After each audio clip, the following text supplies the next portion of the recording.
नमस्कार मित्रों, आज हम डिस्कस करने जा रहे हैं कली हनुवाणी 2.0 इसके अध्याय 25 को, जिसका टाइटल है जब असुर अयोध्या के महल में घुसे। चरण पूजा के 9वें सत्र के यजमान थे असंक नामक एक मातंग युवक। उसकी आत्मा की पवित्रता के लिए हनुमान जी ने निम्न शब्द कहे अपने श्रीमुख से। हे मातंग मनुष्यगण, कल्पना करो कि संसार में हर तरफ अच्छाई है, धर्म है। हर आत्मा संतों द्वारा दिखाए गए मार्ग पर चल रही है। कहीं कोई अधर्म नहीं है, बुराई नहीं है। सब धर्म का पालन कर रहे हैं और खुशी से रह रहे हैं। अगर ऐसे संसार में बुराई को अपनी जड़ें फैलानी हो तो कैसे फैलाएंगी? अगर कोई अधर्मी सिर उठाने की कोशिश करेगा तो आसपास के धर्म का पालन करने वाले लोग उसे तुरंत दबा देंगे। ऐसी स्थिति में बुराई अपने पंख फैलाए तो कैसे? अच्छाई के वेश में। यह असुरों का तरीका रहा है युगों से। रावण का ही उदाहरण लो। वह अपने लोगों के लिए भगवान था। लंका के नागरिक उसे सबसे बुद्धिमान और विवेकी पुरुष के रूप में जानते थे। वह उनके प्रति दयालु था। वह अपनी संपत्ति, अपना वैभव अपने सभी नागरिकों के साथ बांटता था।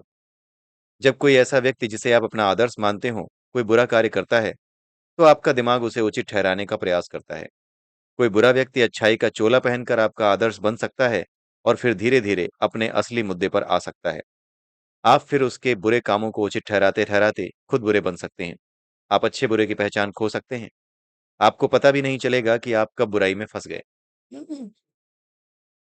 इसी तरह बुराई अपने पंख भले लोगों के बीच फैलाती है। रावण के देह दिमाग का नियंत्रण असुरों के पास था। लंका के लोगों को भी उसने अपने मोहपाश में बांध रखा था। जब उसने माता सीता का अपहरण किया तब लंका के भले लोगों ने भी इस कृत्य को उचित ठहराने का प्रयास किया। उनका तर्क था कि अयोध्या के राजकुमार इसी के योग्य थे। लंकावासी भ्रमित थे। वे अच्छे बुरे की पहचान खो बैठे थे। लंका के लोगों को रावण के मोहपाश से निकालने के लिए राम जी ने रावण को शांति प्रस्ताव भेजे। प्रभु राम जानते थे कि रावण असुरों के वश में था, इसलिए वह शांति प्रस्ताव स्वीकार नहीं करने वाला था। लेकिन इससे लंका के भले लोगों को ज्ञान हो गया कि कौन अच्छा है और कौन बुरा। इससे विभीषण जैसे लोगों की आंखें खुलीं, जिन्होंने हमें भले लोगों को नुकसान पहुंचाए बिना लंका पर विजय प्राप्त करने में सहायता प्रदान की, और फिर हम लंका पर धर्म का शासन स्थापित कर पाए। रावण से पहले तिमिध्वज नामक एक व्यक्ति था, जिसने धरा पर अधर्म फैलाने की कोशिश की और बहुत हद तक सफल भी रहा। वह दंडक वन में एक वनवासी परिवार में पैदा हुआ था। 16 साल की उम्र में उसे उसने जंगल छोड़ दिया और हेहेया राज्य की राजधानी माहिष्मती में आ गया। उसने हेहेया की सेना में भर्ती होने के लिए एक प्रतियोगिता में भाग लिया। अपनी धनुर्विद्या के अद्भुत प्रदर्शन से वह प्रतियोगिता में उत्तीर्ण भी हो गया। तब उसके मन में पहली बार विद्रोह की चिंगारी जगी। उसने सेना में भर्ती होने से मना कर दिया। जब उससे कारण पूछा गया तो उसने जवाब दिया, मैं मात्र एक सिपाही बनकर किसी के आदेश मानने के लिए पैदा नहीं हुआ। सेना में भर्ती करने वाले पदाधिकारी उसकी इस टिप्पणी को एक 16 साल के किशोर की कोरी कल्पना समझकर हंस दिए। उन्हें नहीं पता था कि जिस लड़के पर वे हंस रहे थे वह एक दिन उनका दुष्स्वप्न बनने वाला था। तिमिध्वज कुछ दिन शहर में घूमा। माहिष्मती की समृद्धि से जैसे जैसे उसका साक्षात्कार हुआ, शासक वर्ग के प्रति उसकी घृणा बढ़ती गई और साथ ही बढ़ता गया यह संकल्प कि वह एक दिन शासकों को उखाड़ फेंकेगा। घृणा भरे विचारों का एक तूफान उसके मन में उठ बैठा। एक दिन जब वह राजा के महल के बाहर बैठा था, एक संत ने उसके मन को पढ़ लिया। तो तुम सोचते हो कि तुम्हें हेहया का राजा होना चाहिए? संत ने मित्रपूर्वक मुस्कुराते हुए पूछा। नहीं, मैं सोचता हूं कि सबको राजा होना चाहिए, तिमिध्वज बोला। अन्य शब्दों में किसी को भी राजा नहीं होना चाहिए। संत बोले और उसके पास एक पत्थर की कुर्सी पर बैठ गए। हाँ, किसी भी राज्य की संपत्ति पर सबका बराबर अधिकार होना चाहिए। जो महल हमारी आंखों के सामने चमक रहा है उस पर मेरा भी उतना ही अधिकार है जितना कि राजा का, विद्रोही बालक बोला। तुम सतयुग में रहने की कल्पना कर रहे हो। संसार त्रेता युग में आ चुका है बच्चे। मानवता के कल्याण के लिए वर्गीकरण आवश्यक है। यह निषाद पृथु ऋषि आदि वर्गीकरण देवों तथा उनके सहायक ऋषियों ने किया है। संत बोले, नामों में मेरी कोई रुचि नहीं है, मुझे अधिकार चाहिए। क्या राजा के पुत्र का इस महल पर केवल इसलिए अधिकार होना चाहिए कि वह भाग्य से राजा के परिवार में पैदा हो गया है? बालक ने पूछा। तुम यह समझते हो कि हर चीज जो अस्तित्व में है उसको सभी में बराबर बांट देना चाहिए, है ना? फिर तो तुम्हारी देह पर भी सभी का स्वामित्व होना चाहिए। मुझे अपनी देह का स्वामित्व दे दो। तुम्हारी देह किसी औसत 16 साल के लड़के से कहीं अधिक निपुण है। तुम किस आधार पर और तुमसे मेरा अर्थ है तुम्हारी आत्मा से अपनी देह पर स्वामित्व जताते हो? तुम्हारी देह जितनी तुम्हारी है उतनी ही मेरी भी होनी चाहिए, संत बोले। यह कैसा तर्क है? बालक भ्रमित स्वर में बोला, मेरी देह तो मेरी है। मेरी आत्मा के कुछ पूर्व के कर्म इच्छाएं हैं जिनके आधार पर मुझे यह देह प्राप्त हुई है। तुम्हारी यह बात केवल तुम्हारी देह पर नहीं, अपितु पूरे संसार पर लागू होती है। तुम्हें जो कुछ मिला है अपने कर्म इच्छा के आधार पर मिला है। राजा, राजकुमार, वनवासी आदि सब मात्र किरदार हैं इस माया के नाटक में। तुम अर्थात एक आत्मा कोई भी किरदार चुन सकते हो। तुम्हें सिर्फ कर्म इच्छा के पैकेटों को इधर उधर करना आना चाहिए। मेरी तरफ देखो, मैं एक ऋषि हूं। मैं उन्हीं जंगलों में रहता हूं जहां तुमने कष्ट झेले हैं। लेकिन मैं कुछ भी पा सकता हूँ, कुछ भी बन सकता हूँ। मेरी इच्छा हो तो मैं राजा की देह में प्रवेश कर सकता हूँ। चाहूं तो काल में पीछे जाकर सतयुग के दृश्य जी सकता हूँ। मैं तुम्हें तुम्हारी शक्तियां पहचानने में सहायता कर सकता हूँ। मेरे साथ मेरे आश्रम चलो। मैं तुम्हें सर्वोच्च ज्ञान प्राप्त करने योग्य मानता हूँ। मेरी शरण में आ जाओ, मुझको समर्पित हो जाओ। संत के इन शब्दों को सुनकर तिमिध्वज पागलों की तरह हंसने लगा और वहां से चला गया। हालांकि उसने एक भी शब्द नहीं बोला। संत ने उसके विचार पढ़ लिए और वो थे, ये तथाकथित ऋषि राजाओं के चाटुकार हैं। ये जानबूझकर समाज में असमानता बने रहने देना चाहते हैं, क्योंकि ये लोग इससे लाभान्वित होते हैं। संत बालक की अज्ञानता पर मुस्कुरा दिए और इस घटना को भूल गए। उन्हें तो एक नया शिष्य उस दिन नहीं मिला, लेकिन असुरों को उसमें एक लाभप्रद लक्ष्य मिल गया था। तिमिध्वज का घृणा से भरा मन असुरों के लिए उत्तम डेरा था, जो हमेशा बुराई और नकारात्मकता की तलाश में रहते हैं। तिमिध्वज कोई साधारण बालक नहीं था। उसमें संसार का रास्ता बदलने की क्षमता भी थी और अग्नि भी। उसमें संतों द्वारा बताए गए रास्ते से मानवता को भटकाने की क्षमता थी। जो असुर उसके देह तथा मन को चालित कर रहा था, वह कोई आम असुर नहीं था। संबरासुर, जो इस कल्प के सबसे शक्तिशाली असुरों में से एक है, उसने तिमिध्वज के देह मन विवेक पर कब्जा कर लिया था। हर प्रमुख विश्व घटना में संबरासुर का हाथ रहा है। वह त्रेता युग में भी उतना ही शक्तिशाली था जितना कि द्वापर में, और कलयुग में भी वह शक्तिशाली है और क्रियाशील है। वह उन लोगों के मन भ्रष्ट करता है जो या तो सत्ता में हैं अथवा सत्तासील लोगों को चुनौती दे सकते हैं। वह इस समय भी है, यही है। आपको उसके बारे में चिंता करने की आवश्यकता नहीं है, क्योंकि आप ना तो सत्ता में हैं और ना ही आपकी तिमिध्वज जैसी महत्वाकांक्षा है। वह इस पूजा में अड़चने नहीं डालेगा। जैसा कि आप जानते हैं कि असुर जिस व्यक्ति पर कब्जा करते हैं, उसमें नकारात्मकता तथा बुराइयों को बढ़ाते रहते हैं। 16 साल के तिमिध्वज की घृणा ने जल्द ही एक हिंसात्मक आंदोलन का रूप ले लिया। उसका सपना था कि एक दिन संसार बने, ऐसा संसार बने जहां पर हर चीज पर सबका हक हो। उसने अपने सपनों के संसार का नाम रखा वैजयंत। सबसे पहले तो उसने वनवासियों के दिलों में शोषित होने की भावना भरी। उसने शासक वर्ग के खिलाफ युद्ध घोषित कर दिया। जब तक वह 25 साल का हुआ, हर वनवासी के होठों पर उसके विचार थे। वह अपने भड़काऊ भाषणों से घृणा फैलाता था। अपने शब्दों में वह कहता था, इन तथाकथित राजाओं ने जंगलों को लूटा है। इन्होंने पेड़ काटे हैं और पहाड़ों का खनन किया है अपने सुंदर घर तथा वस्तुएं बनाने के लिए। जिस पर वे अपना हक जता रहे हैं वह हमारी संपत्ति है। अगर हमें अपना जीवन भी न्यौछावर करना पड़े, हम अपना अधिकार लेकर रहेंगे।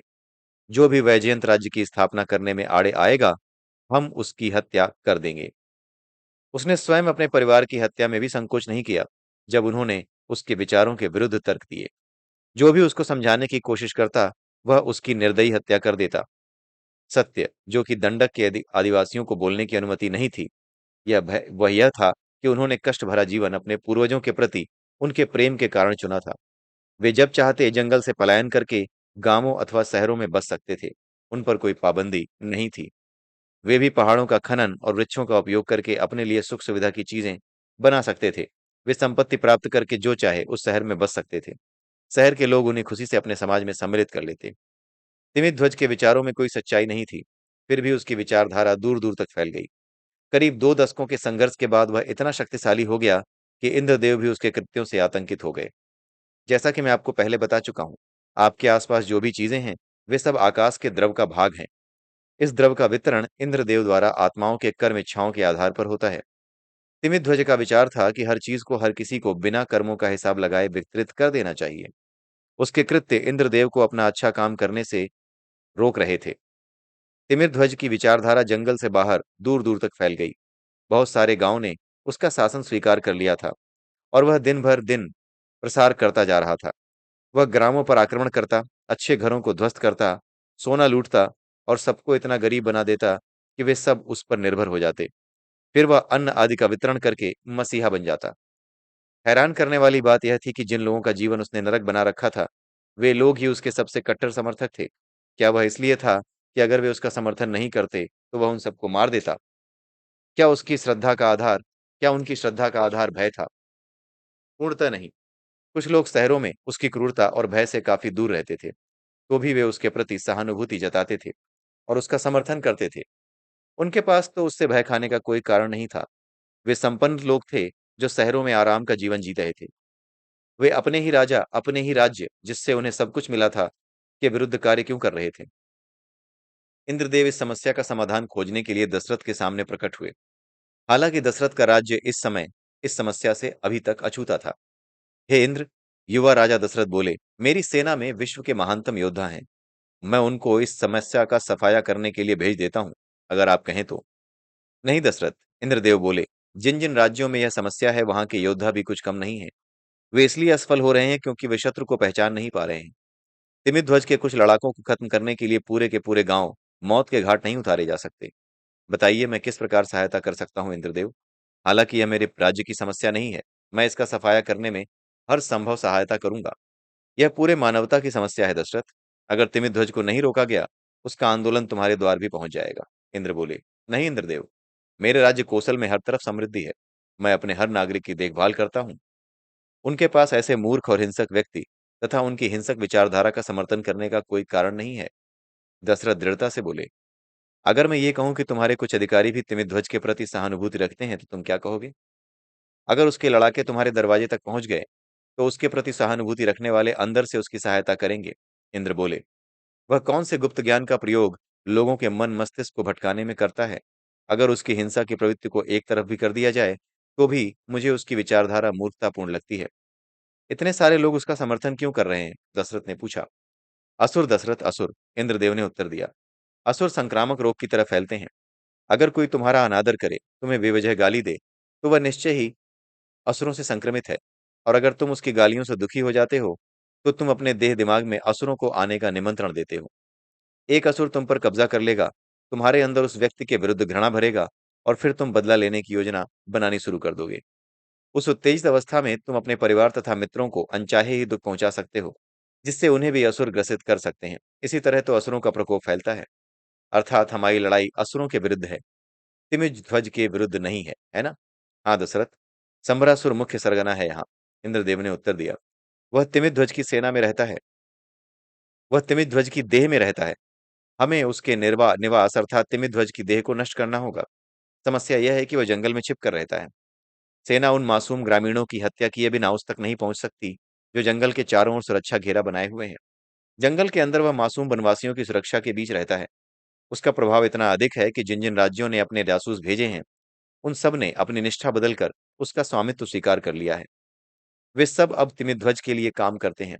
उसका मत परिवर्तन करने का तरीका इतना प्रभावी है कि अगर तुम अपने सबसे घनिष्ठ सेवक को भी वैजयंत, तिमित ध्वज द्वारा शासित गांवों का समूह, वहां भेजो, वह भी तुम्हारे विरुद्ध हो जाएगा। अतः मुझे लगता है कि तुम्हें वहां जाना चाहिए। तुम दशरथ हो, तुम्हारा 10 घोड़ों वाले अपने मन पर पूरा नियंत्रण है। असुर तुम्हारे मन में प्रवेश नहीं कर पाएंगे। संबरासुर की तकनीकें तुम पर असर नहीं करेंगी। आपका मतलब है कि मैं जासूस की तरह जाऊं? दशरथ ने पूछा। नहीं, तुम्हें अपनी पहचान छुपाने की आवश्यकता नहीं है। संबरासुर और उसकी असुर सेना तुम्हारी हत्या करने का प्रयास नहीं करेगी। उनका पहला प्रयास होगा तुम्हारा मतांतरण करना। तुम्हें मतांतरित करने की संभावना में वे तुम्हारे राज्य पर कब्जा करने का अवसर देखेंगे। इंद्रदेव बोले। दशरथ उन मनुष्यों में से एक थे जो शक्ति में इंद्रदेव के समान थे। वे अपने नाम दशरथ को चरितार्थ करते थे, क्योंकि जो भी पदार्थ हमारे आसपास अस्तित्व में है, उसका वितरण इंद्रदेव करते हैं। जिन तरीकों से हम पदार्थ का अनुभव करते हैं, उन्हें इंद्रिय कहा जाता है। कुल 10 इंद्रियां हैं, जिनकी कल्पना आप ऐसे 10 घोड़ों से कर सकते हैं, जो आपके मन के रथ को खींचते हैं। आत्मा की कल्पना सारथी के रूप में की जा सकती है। शब्द, स्पर्श, दृष्टि, स्वाद और गंध, ये 5 इंद्रियां तो ऐसी हैं, जिनके लिए विवरण की आवश्यकता नहीं है। आप नाम से ही समझ गए होंगे। आप पदार्थ को सुन सकते हैं, स्पर्श कर सकते हैं, देख सकते हैं, चख सकते हैं और सूंघ सकते हैं। जो बाकी 5 इंद्रियां हैं, उनका विवरण मैं करता हूं। संचार। आप पदार्थ के साथ संचार कर सकते हैं। आप अपने मित्र का नाम पुकारते हैं, तो वह आपकी ओर देखता है। अतः आप अपने मित्र से संचार करते हैं। अन्य उदाहरण हमारे स्वयं की देह है। हमारी देह का एक अंग दूसरे अंग से संचार करता रहता है। आप एक पदार्थ को दूसरे पदार्थ के साथ संचार करते रोज देखते हैं। दूसरा है पुनर्स्थापन। आप पदार्थ का स्थान बदल सकते हैं। उदाहरण के लिए आप चलकर अपनी देह को एक स्थान से दूसरे स्थान पर ले जाते हैं। आप किसी पदार्थ को एक स्थान से दूसरे स्थान पर ले जा सकते हैं। रचना। आप एक पदार्थ से दूसरा पदार्थ बन सकते हैं, जैसे दूध से दही, बीज से पौधा, बर्फ से पानी आदि। आप मानव देह भी बनाते हैं प्रजनन की प्रक्रिया द्वारा। योग। आप पदार्थ की एक इकाई को दूसरी इकाई से जोड़ सकते हैं। उदाहरण के तौर पर आप भोजन को अपनी देह में जोड़ते हैं भोजन करके, किसी व्यक्ति को अपने जीवन में जोड़ते हैं रिश्ते बनाकर, किसी वस्तु को अपने घर में जोड़ते हैं घर में कोई नई चीज लाकर, आदि। हाथ में किसी चीज को पकड़ना भी योग की इंद्रिय में गिना जाता है। निष्कासन। आप पदार्थ की एक इकाई को दूसरी इकाई से निष्कासित करते हैं, जैसे देह से पसीना, जीवन से व्यक्ति, घर से किसी चीज को बाहर करना। आप पदार्थ को इन 10 तरीकों से अनुभव करते हैं जिनका विवरण मैंने अभी दिया है। ये मन के उस रथ के 10 घोड़े हैं जिनका चालन आपकी आत्मा करती है और इस नश्वर संसार को अनुभव करती है। हर आत्मा के पास ये रथ है, लेकिन जब असुर आपके रथ का चालन करने लगे और आपकी आत्मा को पिछली सीट पर धकेल दें, तो विनाश निश्चित है। तिमिध्वज के रथ का चालन संबरासुर कर रहा था। युवा राजा दशरथ ने अपना सिर मुंडवा लिया और चल दिए वैजयंत तिमिध्वज के क्षेत्र में निडर होकर। जो भी उनके उसके क्षेत्र में घुसा था वह या तो मृत्यु को प्राप्त हो गया या मतांतरित हो गया। दशरथ को मृत्यु से डर नहीं था और उन्हें अपने मन और देह पर अपना पूरा नियंत्रण का पूरा भरोसा था। इंद्र को भय था कि दशरथ की देह और मन पर असुरों का कब्जा ना हो जाए, क्योंकि अगर वे असुरों की बलि चढ़ जाते तो तिमिध्वज का सामना करने वाला कोई नहीं था। इंद्रदेव के डर बेबुनियाद नहीं थे। दशरथ पर असुरों का कब्जा लगभग हो गया था। देवी कैकेयी ने उनको अंतिम क्षण में बचाया। असुर उन पर कब्जा करने में सफल कैसे हो गए, यह समझाने के लिए मैं आपसे एक सवाल पूछता हूँ। मान लो कि आप किसी रथ का चालन कर रहे हैं। आप अपने मार्ग पर जा रहे हैं। एक अजनबी आपको उसके मार्ग पर ले जाना चाहता है। वह आपके पास आता है और कहता है, मुझे रथ चलाने दो। क्या सहमत हो जाएंगे आप? नहीं। आपके पास अपने रथ की कमान किसी अजनबी के हाथों में देने का कोई कारण नहीं है। अब दूसरा दृश्य लेते हैं। मान लो आप किसी अनजानी जगह से जा रहे हैं और आपका रथ का पहिया किसी गड्ढे में फंस जाता है। आपके घोड़े दर्द से कराहने लगते हैं। इससे पहले कि आप रथ को बाहर निकालने का अपना प्रयास करें, एक अजनबी आकर कहता है, कितने बेकार चालक हो तुम। तुम्हारे घोड़े तुम्हारी बेकार चालन क्षमता के कारण दर्द में हैं। आप उस व्यक्ति को अनसुना करते हैं और रथ को आगे की ओर धकेलना शुरू करते हैं। वह व्यक्ति आप पर ताने कसता रहता है। जब आप थक जाते हैं, वह कहता है, पीछे हटो धरती के बोझ, मुझे प्रयास करने दो। रथ को आगे की ओर धकेलने की बजाय वह रथ को पीछे की ओर धकेलता है और पहिया तुरंत बाहर आ जाता है। उसे गड्ढे के आकार का ज्ञान था, क्योंकि यह गड्ढा उसी ने कुछ देर पहले खोदा था आपको फंसाने के लिए। वह आपके रथ को चलाने का प्रस्ताव रखता है, क्योंकि आप में रथ गलत तरीके से चलाने का अपराध बोध भर गया है। आप उसे खुशी से अपने रथ की कमान दे देते हैं और आप पीछे की सीट पर बैठ जाते हैं। असुर भी इसी तरह अच्छे से अच्छे देह मन पर कब्जा करते हैं और दशरथ तो स्वयं जाल में फंसने वाले चले थे, जाल फैलाने वालों को हराने के मकसद से। जब वे तथाकथित वैजयंत राज्य के एक गांव में पहुंचे तो उन्हें दिखे टूटे हुए घर, भूखे मरते लोग, मरे जानवरों के अस्थिपंजर, शुष्क भूमि और कष्ट के ऐसे दृश्य जो उन्होंने पहले कभी नहीं देखे थे। उन्हें एक भोजन प्राप्त करने की पंक्ति दिखाई दी, जहां तिमिध्वज के लड़ाके भोजन वितरित कर रहे थे। चूंकि उनकी देह स्वस्थ और साही दिख रही थी, दुबले पतले ग्रामवासियों का ध्यान उनकी ओर गया। जब उनसे उनका परिचय पूछा गया तो उन्होंने सत्य कहा, मैं दशरथ हूँ, कोसल का राजा, सत्य की खोज में हूँ। लानत है, लानत है, लानत है, ग्रामवासी चिल्लाए। कुछ लोगों ने उन पर थूक भी दिया, क्योंकि उनका मानना था कि राजा लोग ही उनके कष्टों का कारण थे। राजा दशरथ को खाना तो नहीं मिला। तिमिध्वज के लड़ाकों ने उनको गिरफ्तार कर लिया और गांव के चौक में ले आए। लगभग सभी गांवों में एक दैत्याकार पत्थर का पहिया होता था, जिसे हाथी की सहायता से एक वृत्ताकार लकीर में घुमाया जाता था। गांव वाले उसका उपयोग मकान आदि बनाने के लिए उपयोग होने वाले पदार्थों को पीसने के लिए प्रयोग किया करते थे। यह पहिया उन्नति का प्रतीक हुआ करता था। तिमिध्वज ने इसको शोषण का प्रतीक घोषित कर दिया। दशरथ को ऐसे ही एक पहिए को तोड़ने का काम दिया गया। उसने पूरी शक्ति से हथौड़ा चलाया और गांव वाले लानत लानत की रट लगाते रहे। शाम को वह जब बेहोश होने को हुए तो उन्हें थोड़ा सा भोजन और पानी दिया गया। 12 दिन तक उनके एक स्थान से दूसरे स्थान पर ले जाया गया। उनके कान ग्रामीण लोगों की कष्ट भरी पुकारों और लानत है की रट सुनकर दर्द करने लगे थे। काश मैं बहरा होता, काश मेरे पास श्रवण इंद्रिय न होती। वे लगातार ऐसी इच्छा करते रहे। कष्ट और दयनीयता के अकल्पनीय दृश्यों ने उनकी आंखों को इतनी यंत्रणा दे रखी थी कि वे सोचते थे, काश मैं अंधा होता, काश दृष्टि इंद्रिय नहीं होती। उन्हें स्नान करने की अनुमति नहीं थी। पीने का पानी भी जहां बूंद-बूंद प्रदान किया जाता हो, वहां स्नान करने की कल्पना ही बेकार थी। एक ऐसे व्यक्ति के लिए जो दिन में 2 बार सुगंधित जल में स्नान करने का अभ्यस्त हो, यह एक अकल्पनीय पीड़ा थी। उन्हें त्वचा वृक्ष की छाल जैसी महसूस होने लगी थी। काश मैं अपनी त्वचा को छील पाता। काश स्पर्श इंद्रिय ही न होती, तो वे ऐसी इच्छा करते थे।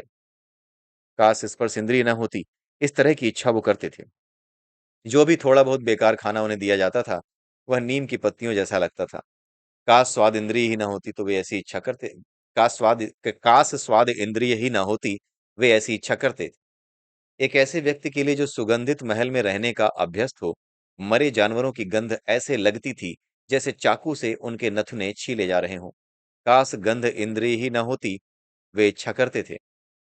वे किसी से संवाद नहीं कर पाते थे। ऐसे व्यक्ति जिनके पास उनके राज्य में कानून होते थे, उनके लिए वैजयंत मुर्दों की घाटी सा लगता था। काश संचार की इंद्रिय ही न होती, वे सोचते थे। उन्हें मांस के लोथड़े की तरह एक स्थान से दूसरे स्थान पर ले जाया जाता था और वे बिना अनुमति के एक पत्ते को भी नहीं हिला सकते थे। काश पुनर्स्थापन की इंद्रिय ही न होती, वे सोचते थे। जिन स्थानों में कभी तलवार शोभती थी, वे हाथ अब अस्थिपिंजर उठा रहे थे। काश योग इंद्रिय ही न होती, अयोध्या वापस काश योग इंद्रिय ही न होती, वे सोचते थे। अयोध्या वापस आने की आशा मर चुकी थी। ऐसा लगता था कि उनका परिवार, उनका महल, उनका राज्य, सब उनके जीवन से निष्कासित हो गए थे। काश निष्कासन इंद्रिय ही न होती, वे दुआ करते थे। उनका नियंत्रण सभी 10 इंद्रियों से खो चुका था। वे रथ के उन घोड़ों के समान थीं, जो रथ के गड्ढे में फंस जाने के कारण असहाय थे और दर्द से मिलक रहे थे। उनके वैजयंत आने का 12वां दिन था। शाम हो गई थी। उन्हें धरती खोदने का काम तिमिध्वज के लड़ाकों ने दे रखा था। लानत है का स्वर उनके कान बहरे कर रहा था। तभी अचानक उन्होंने स्वयं भी उस सुर में अपना सुर मिला दिया और चिल्लाने लगे, लानत है, लानत है। स्वर्ग सा एहसास हुआ। ऐसा लगा जैसे किसी डूबते मनुष्य ने ताजा हवा की सांस ली हो। वैजयंत राज्य के कष्टों के लिए अन्य राज्यों के राजाओं तथा प्रजाओं को कोसना अच्छा लगा। तिमिध्वज की विचारधारा को धारण करना अच्छा लगा। जो दृश्य उनकी आंखों में सुइयां सी चुभो रहे थे, अचानक सहनीय लगने लगे। आसपास की चीजें उनकी आत्मा को परेशान नहीं कर रही थीं, क्योंकि उनकी आत्मा वहां थी ही नहीं।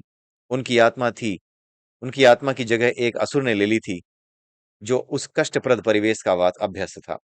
तिमिध्वज के लड़ाकों ने दशरथ को खुशी से सम्मिलित कर लिया। अब उन्हें आदर भी मिला और अधिकार भी। ऐसा लगा जैसे दशकों के सूखे के बाद वर्षा हुई। तिमिध्वज के लड़ाकों के साथ कुछ दिन रहने के पश्चात उनके दंडक जंगल में तिमिध्वज से मिलवाने ले जाया गया। तिमिध्वज की खुशी का ठिकाना नहीं रहा। अब वह कौशल जैसे समृद्ध राज्य का अप्रत्यक्ष रूप से शासन कर सकता था। उसने दशरथ का उत्साह के साथ अपने महल में स्वागत किया। घने जंगल में उसका एक भव्य महल था, जिसको उसने शत्रुओं से लुटे हुए खजाने से सजाया था। स्वागतम दशरथ, इस महल के चप्पे-चप्पे को निहारो, क्योंकि यह महल अच्छाई की बुराई पर और शोषित की शोषक पर विजय का प्रतीक है। तिमिध्वज दशरथ का स्वागत अपने निजी कक्ष में करते हुए बोला। दशरथ, या यह कहें कि वह असुर जिसने उनके मन पर कब्जा कर रखा था, इन शब्दों को सुनकर अति प्रफुल्लित हुआ। हाँ मातंगो, बुराई बुराई प्रायः अच्छाई के वेश में काम करती है, जैसा कि मैंने आपकी अपने व्याख्यान के शुरू में बताया। एक 10 साल की लड़की ने कक्ष में प्रवेश किया। उसके हाथ में खाने-पीने की चीजों की एक टोकरी थी। वह तिमिध्वज की विद्रोही सेना की वर्दी पहने हुए थी। उसकी कमर पर लटका चाकू अजीब प्रतीत हुआ। दशरथ की नजर उसके चेहरे पर लगे चोट के निशानों पर जाकर ठहर गई। इस लड़की का नाम है झस। तिमिध्वज दुष्टतापूर्ण मुस्कान के साथ बोला। इसकी माता शत्रुओं द्वारा मौत के घाट उतार दी गई। झस तब तक चैन से नहीं सोएगी जब तक कि अपनी मां की हत्या का बदला न ले ले। दशरथ की नजर झस के चेहरे पर टिकी हुई थी। उन्हें उसमें अपनी पत्नी कैकेयी का चेहरा नजर आया। वास्तविकता बोध हुआ उन्हें कुछ ऐसे जैसे तीरों की वर्षा हुई। उन्हें बोध हुआ कि उनको असुरों ने कब्जे में ले लिया था। एक छोटी-सी बच्ची को युद्ध में झोंकने के दुष्कृत्य को वह कैसे उचित ठहरा सकते थे? कैकेयी का पालन-पोषण भी तो बिना माँ के हुआ था। कैकेयी के पिता ने उसकी माता को निष्कासित कर दिया था। माँ के न होते हुए भी वह एक दयालु, सुशील और सुंदर महिला बड़ी होकर बनी थी। उसे झस की तरह कठिनाइयों में नहीं झोंका गया था। उन्होंने झस के कक्ष के बाहर जाते ही अपनी तलवार से तिमिध्वज की हत्या कर दी। संबरासुर जो त्रिध्वज की देह में रह रहा था, बेघर और असक्त हो गया। उसकी असुरों की सेना जो हजारों लोगों को भ्रम में रखे हुए थी, वह भी बिखर गई। संबरासुर के आतंक का अंत हुआ और दशरथ अपने नगर अयोध्या लौट आए। वे सीधे कैकेयी के महल में गए और अपना आभार प्रकट किया। उन्होंने कैकेयी को पूरी कहानी सुनाई और बताया कि कैसे उसने न केवल उनकी जान बचाई, अपितु राज्य की भी रक्षा की। उन्होंने उसको 2 वरदान मांगने को कहा, एक उनके जीवन की रक्षा के लिए और दूसरा राज्य की रक्षा के लिए। कैकेयी भाव विह्वल हो गई। आज तक जो भी उसने इच्छा की थी, सब उसे मिला था। उसे नहीं पता था कि वो क्या मांगे। इसलिए दशरथ ने उससे कहा कि उसकी जब भी कोई इच्छा हो, वह 2 वरदान मांग ले। इस घटना ने कैकेयी का मंथरा के प्रति दृष्टिकोण बदल दिया। वह मंथरा जिसने कैकेयी की मां न होने का एहसास नहीं होने दिया था और उसका पालन पोषण किया था, कैकेयी अपराध बोध से ग्रस्त हो गई। वह वे इस बात से शर्मसार थी कि उन्होंने कभी मंथरा की सेवाओं के लिए उसे धन्यवाद तक नहीं दिया था। योग केंद्रीय जो रिश्तों से संबंध रखती है, ने उस पर मंथरा के साथ साथ रिश्ते को नहीं निभाया था, जिस तरह से कैकेयी की आत्मा को सुख मिलता। उस इंद्रिय का घोड़ा दर्द से बिलबिलाया। लानत है का स्वर उसके मन में गूंजा। अगली दोपहर प्रेम और आभार अनायास फूट पड़ा और उन्होंने घंटों मंथरा के साथ गप्पे मारते हुए बिताए। राजा दशरथ की अन्य पत्नियों के बारे में चुगली करना कैकेयी का स्वभाव नहीं था। उनकी आत्मा ऐसी चुगली की आज्ञा कभी नहीं देती थी, लेकिन उनकी आत्मा चालक की सीट पर थी ही नहीं। एक ऐसे असुर ने उनकी आत्मा का स्थान ले लिया था, जो चुगली आदि करने में अभ्यस्त था। दशरथ असुरों के साम्राज्य को नष्ट करने दशरथ असुरों के साम्राज्य को नष्ट करके आए थे, लेकिन असुरों का संक्रमण अपने घर तक ले आए थे। सालों बाद इसी संक्रमण ने मानवता की दिशा बदल दी। देखा असंख, अपने मन में अपराध बोध और पश्चाताप रखने से क्या होता है। असुरों ने दशरथ को अपराध बोध में धकेलकर उनके मन पर कब्जा कर लिया। कैकेयी के अपराध बोध ने एक ऐसे असुर को मेहमान बना दिया जो मंथरा के प्रति अत्यधिक स्नेह रखता था, जिसके कारण भगवान राम को बाद में वनवास मिला। अतः अपने अपराध बोध को मेरे चरणों में रख दो। मुझे पहले ही पता है कि तुमने क्या किया है, इसलिए इसको मुझे समर्पित कर दो और इससे पहले कि असुर इस पर कब्जा कर लें, अपने मन को साफ कर लो। हनुमान जी ने अपना व्याख्यान पूरा किया और बाबा मातंग ने यजमान अशंक के लिए आगे की रस्में शुरू की। इसी के साथ हनुमान जी की लीलाओं का यह अध्याय यहीं समाप्त होता है। उम्मीद करता हूँ कि आपको ये अध्याय अच्छा लगा। अगले वीडियो में फिर मिलेंगे, तब तक के लिए जय सिया राम, जय श्री कृष्णा, जय श्री राधे, ओम नमः शिवाय।